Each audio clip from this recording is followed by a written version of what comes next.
What's up, everyone? Welcome back and happy Tuesday. Good morning. So, a little bit of a late video today with the market recap. Didn't get around to doing it yesterday.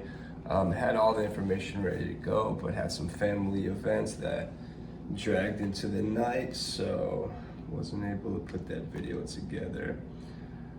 But here we go. We'll pretty much get right into it. And market recap for Monday, May 23rd. And also diesel prices got updated yesterday, so we'll be checking those out as well. So starting off with the news, really wasn't any trucker related news yesterday that would matter to us at all. The only thing that I saw that made any sense to us as a being out there every day was that Marriott was having some supply chain issues. I guess they have a lot of hotels that, or a few hotels that they were building and that are ready to open now. But the problem that they're seeming to have is getting their furniture delivered and other supplies that they need due to supply chain issues. Actually, that's the number one issue for those delays. So, I don't know how I would take that. I guess that there's still a little bit of congestion, which should cause price spikes for us. You know, and anytime there's a little bit of a congestion or anything like that, it should help us out. When, you know, customers are fighting for our trucks, it's always a good thing. But again, from what I saw going into the zone recaps, you'll see that it wasn't a super strong market yesterday. So yeah, going over the market recaps. Ontario, California vans, they were kind of 5K plus minus to the Midwest, and reefers 8 to 9K going east and southeast. But keep in mind, those are multi-picks, multi-drops, so we'll take you a few days to quite a few days to get that load done.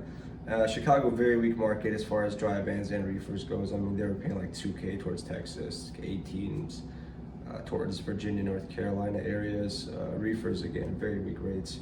Memphis was a very good market yesterday from what I saw. Memphis was $3 a mile in any direction for the dry vans, and even for the reefers more. So Memphis was darn good.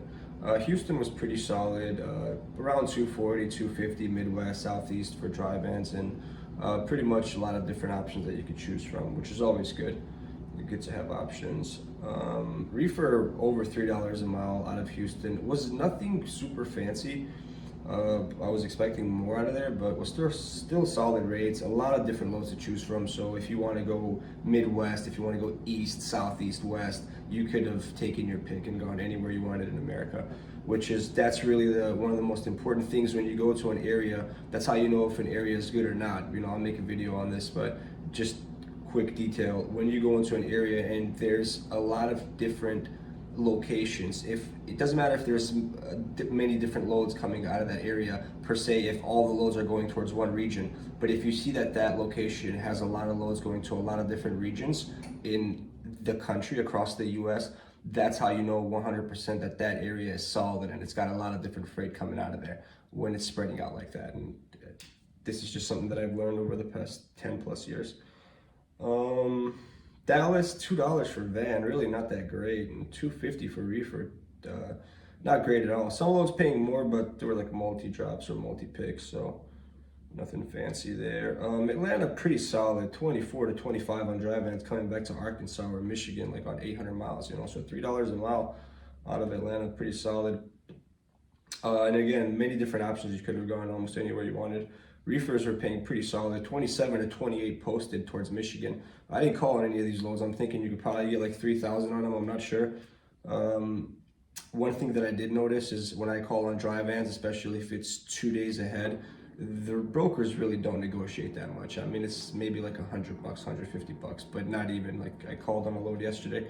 The guy was paying $1,400, and they even posted the weight wrong. It was posted 4,100 pounds, and it ended up being 41,000 pounds. And I asked him for, you know, could you do 1650? He was like, nah, I'm gonna stick to 14. So, okay. Thank you for checking. No problem, you know. We'll follow back in a couple days and see if he's covered it. Cleveland, very weak market. I mean, $2 a mile barely for a dry van, and about the same for reefers, which $2 a mile for reefers is terrible. And very cheap going south towards Texas. They were not paying at all. Upstate New York West, so the Buffalo area, better than Cleveland, that's for sure. Like around $2, maybe a little bit more for dry vans going Midwest. A little bit more for some loads, but hit or miss really.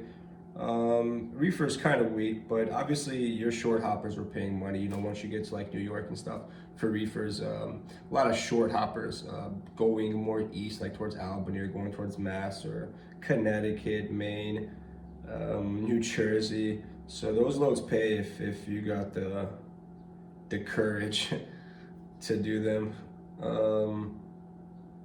Upstate New York East, so again around the Albany area. Around $2 a mile for dry vans, but some were pretty under. Not terrible for that area, I guess. Usually used to be like $1 a mile area back in the day. Weak for reefers, unless again you're pretty much doing short hoppers. And Salt Lake City, Utah, Idaho area was 50-50 for vans from what I saw. So they were paying like under $2 a mile to come back Midwest, or like close to $2 a mile, but there was not that many options on the board at all.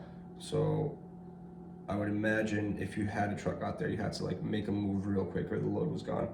And for reefers was pretty solid, 5 to 6K going east. And then I saw some like 4,800, 5,000 reefer loads going towards Atlanta, coming out of Idaho. So like around, I think 1,900 miles, 2,000 miles.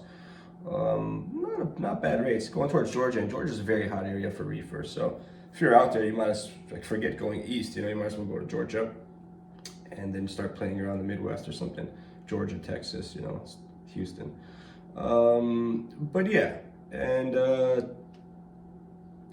reefers out of Idaho coming Midwest were around 3,500 to 4,000, like to Iowa, Illinois area. So that about does it for the market recaps. Again, what I notice now is that brokers are not really negotiating a lot. So some rates are still pretty solid. Some are cheaper than others.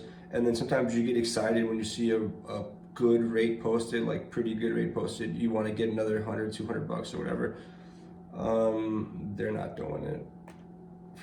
Maybe I'm just having bad luck and they don't like my voice, but yeah. So yeah, next up is diesel, guys, and it actually updated yesterday, so stay tuned. All right, welcome back. So diesel prices updated yesterday. Down 4 cents from the week before. So the national US average is $5.57. Obviously your East Coast is more than that. New England averages $6.37. Last week I looked up the Flying J in Corfu, New York, over there past Buffalo, and it was about $6.50 or $6.40 something for the diesel. And the Native Pride station that's before Buffalo, it's a Native American small truck stop or whatnot, and it was about $5.45 or $5.55 there. It was over a dollar, 100% the difference in diesel. So when you're fueling 100, 200 gallons, I mean, you could save some good money in your pocket right there. That's some nice steak dinners for you and your family. So yeah, take advantage of that if you're running east. Again, stop by that Native American place. Obviously it's kind of still good to support the small businesses, and obviously they're not gouging with the price. So yeah, that's diesel prices, everybody. Up next is weather, so stay tuned. All right, welcome back. So weather for, we'll call it Tuesday, 5/24, and it looks pretty solid for the most part, other than we do have some quite a little big stretch of thunderstorms here from Kansas, almost, let's say, about Kansas City, stretching all the way down to Dallas, Lubbock area. So it's pretty big swath. I would definitely be careful if you're in those areas. We know that obviously that's Tornado Alley right there, so everybody stay safe, be careful. Some thunderstorms around Houston, looks like. and thunderstorms off the coast of New Orleans, Mobile, Alabama, stretching all the way up to the Tennessee border. So probably get some precipitation all of looks like Mississippi and half of Alabama. Other than that, some rain around DC, Richmond area, and off the coast of Virginia. And everything else looks pretty clear. Northeast is clear, Chicago clear, the Dakotas are all clear. The West Coast is pretty much all clear. Washington, Oregon, California. Nothing really happening there today for the most part. And looks like, yeah, just the south, guys. Be careful out there and stay safe.